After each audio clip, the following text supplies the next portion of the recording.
In the vast, unforgiving wilderness of Africa, survival is never guaranteed. Every breath, every step, every moment carries a silent question. Will you live, or will you become part of something else's story? In this world, there are creatures born to endure, and there are those born to hunt. The leopard belongs to the latter.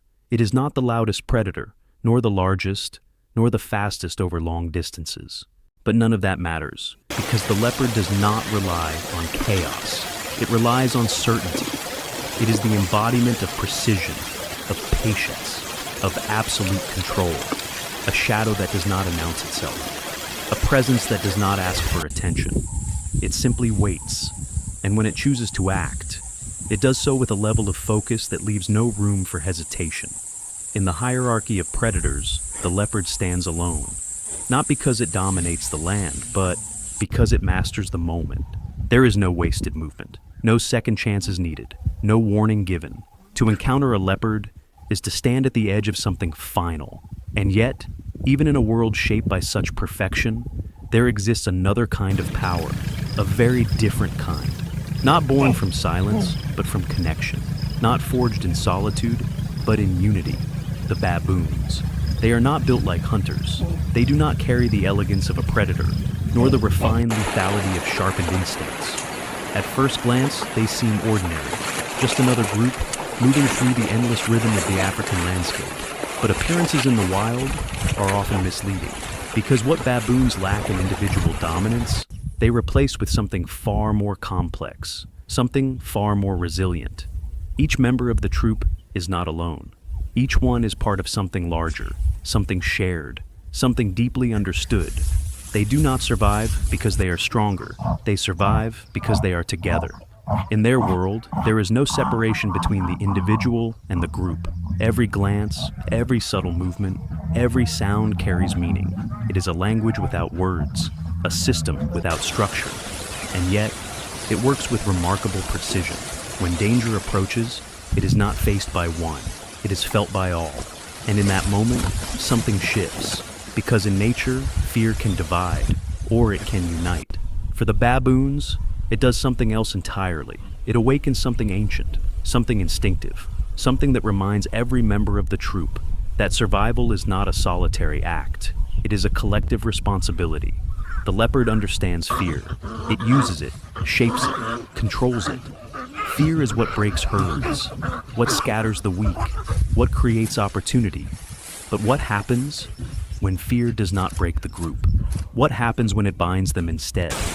This is where the balance of power begins to blur, because the leopard is designed for a world where hesitation equals death, where isolation creates vulnerability, where silence guarantees success. But the baboons exist in a different reality. One where noise is not weakness, but warning. One where presence is not exposure, but strength. One where standing together changes everything. The leopard is a master of the unseen, but the baboons do not rely on what is unseen. They rely on what is felt, and what is felt cannot be easily erased. In the wild, dominance is often measured by physical superiority. Sharp claws, powerful jaws, explosive speed. The leopard possesses all of these. It is, by every definition, a perfect predator. But perfection has its limits, because perfection is often built for a specific scenario, a controlled moment, a calculated strike, a predictable outcome.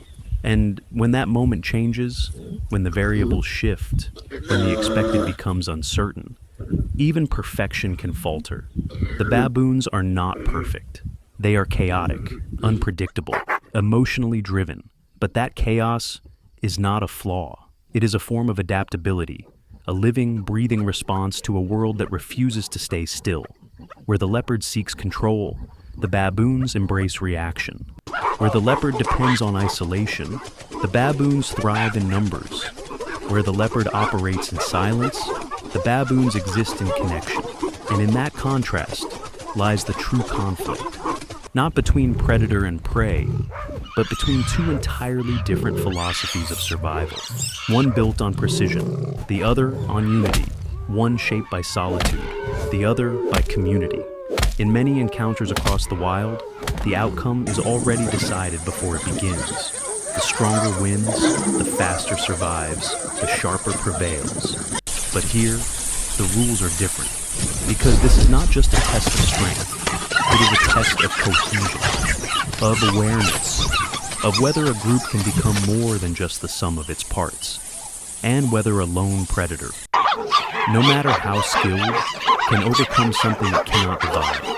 The leopard does not fear easily. It has no reason to. It has spent its life perfecting the art of control, of deciding when to move, when to wait, when to strike. But control is fragile. It depends on predictability, on knowing that the world will behave the way it always has. Then, and when it doesn't, when something resists that pattern, when something refuses to break, that is when uncertainty begins to creep in. The baboons do not need to overpower the leopard. They do not need sharper claws or greater speed. What they need is to remain together, to refuse separation, to reject panic, to stand not as individuals, but as one. Because in that unity, something remarkable happens. The equation changes. The predator is no longer facing one target. It is facing many, not just bodies, but awareness, not just movement, but presence. And presence in the wild can be overwhelming.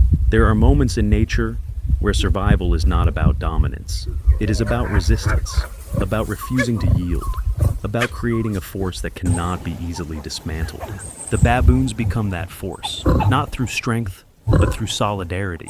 And the leopard, despite everything it is, despite everything it represents, is forced to confront something it was never designed to handle, a unified front.